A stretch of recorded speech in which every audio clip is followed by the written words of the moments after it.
সকাল বন্ধুরা, সকলে কেমন আছেন? আশা করছি সকলে ভালো আছেন, সুস্থ আছেন।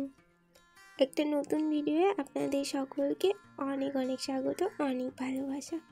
এখন বাজছে ওই সকাল 6:30টার মতো। এখন থেকে আজকের ব্লগটা শুরু করছি।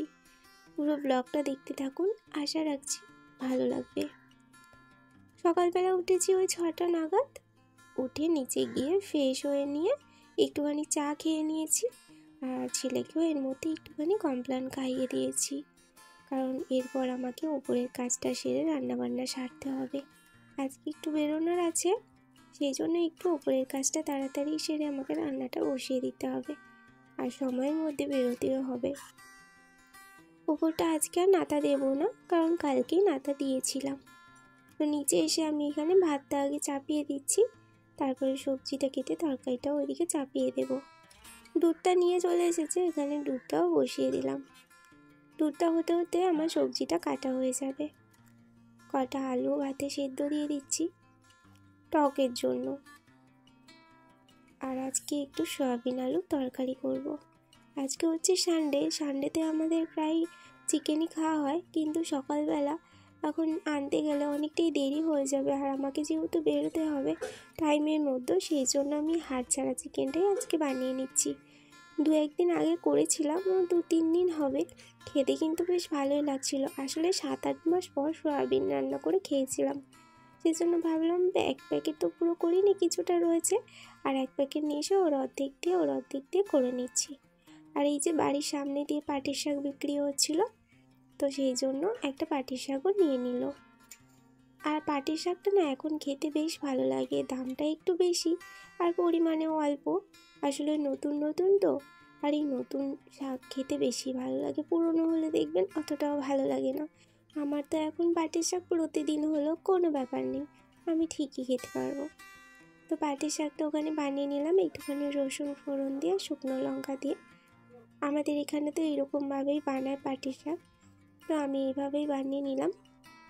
আর এই যে এখানে সয়াবিনের তরকারিটাও বসিয়ে দিলাম। সয়াবিনটা একটা সিটি মেরে নিয়েছি, সিটি মেরে নিলে না সয়াবিনটা খুব সুন্দর নরম হয়ে যায়, আর এমনি কড়াইতে করে করলে এতটা নরম হয় না। এই নরম হলে খেতে বেশ ভালো লাগে, শক্ত শক্ত সয়াবিন আমার একদম খেতে ভালো লাগে না। ওইদিকে তরকারিটা বসিয়ে দিয়ে এদিকে স্নানটাও সেরে নিলাম।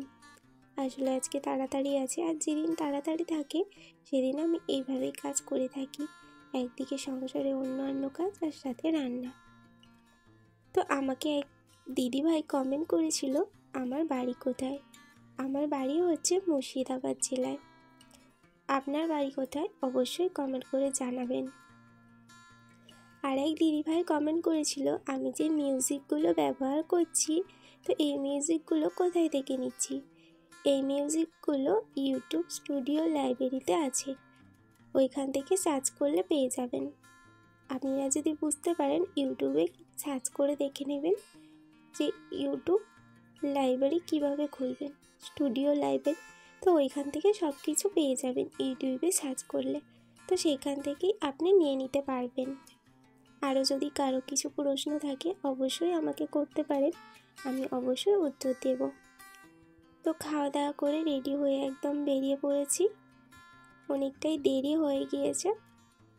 আর আজকে আমি একাই যাব, কারণ বান্ধবী যাবে ওর বরের সাথে, মানে আমার সাথে যে যায় প্রত্যেক দিন বাসে, সে আজকে ওর বরের সাথে চলে যাবে, ওর বরকে একটু ডাক্তার দেখানোর আছে।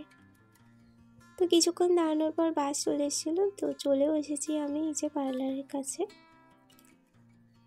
তো অনেকক্ষণ এসেছি, কিছুক্ষণ কলকা প্র্যাকটিস করলাম।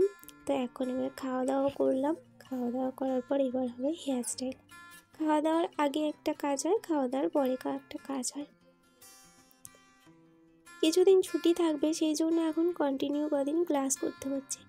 আর এতটা পরিমাণে ঠান্ডা লেগেছে কি বলবো বন্ধুরা, মনে হচ্ছে আসবো না, কিন্তু এই যে আসতে হবে। শরীর খারাপ হলেও 15 দিন টানা ছুটি থাকবে। আর কি বলুন তো, সবাই ধরুন আসছে, সবাই এগিয়ে যাবে, আবার আমাকে আলাদা করে দেখাতে হবে, তো সেই জন্য আমি আরও চলে এসেছি। তো এই যে কালকে একটা হেয়ার স্টাইল হয়েছিল, আর আজকে একটা হেয়ার স্টাইল হচ্ছে। আর সামনে যে দাঁড়িয়ে আছে ও হচ্ছে আগের ব্যাচ, ওর পরীক্ষা হচ্ছে এই সপ্তাহতেই। তো তো ও কিছুটা দেখিয়ে দেখিয়ে দিচ্ছে কিভাবে করতে হবে না হবে, ও যেহেতু জানে। তো এখন এবার রেডি হয়ে গিয়েছি বাড়ি যাওয়ার উদ্দেশ্যে, বাড়ি যাবো এবার।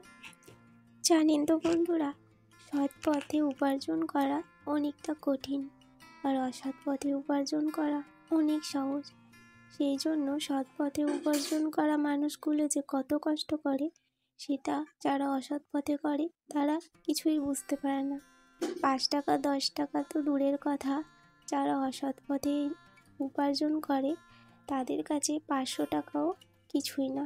কিন্তু যারা সৎ পথে উপার্জন করে তাদের কাছে 5 টাকাই অনেক।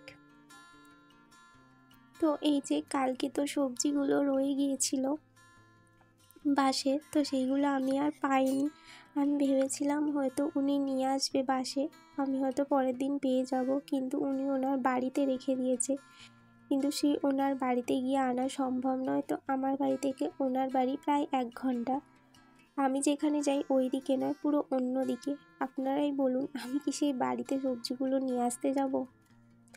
তো আজকে আবার আমি কিনে নিয়ে আসলাম। আর ওইখানে যেখানে আমি যাই ওইখানে সবজির দামটা একটু কম, তো সেই জন্য আমি ওইখান থেকেই নিয়ে আসি। আসলে মধ্যবিত্ত সংসার, বুঝতেই পাচ্ছেন, একটু বুঝে চালানোর চেষ্টা করি।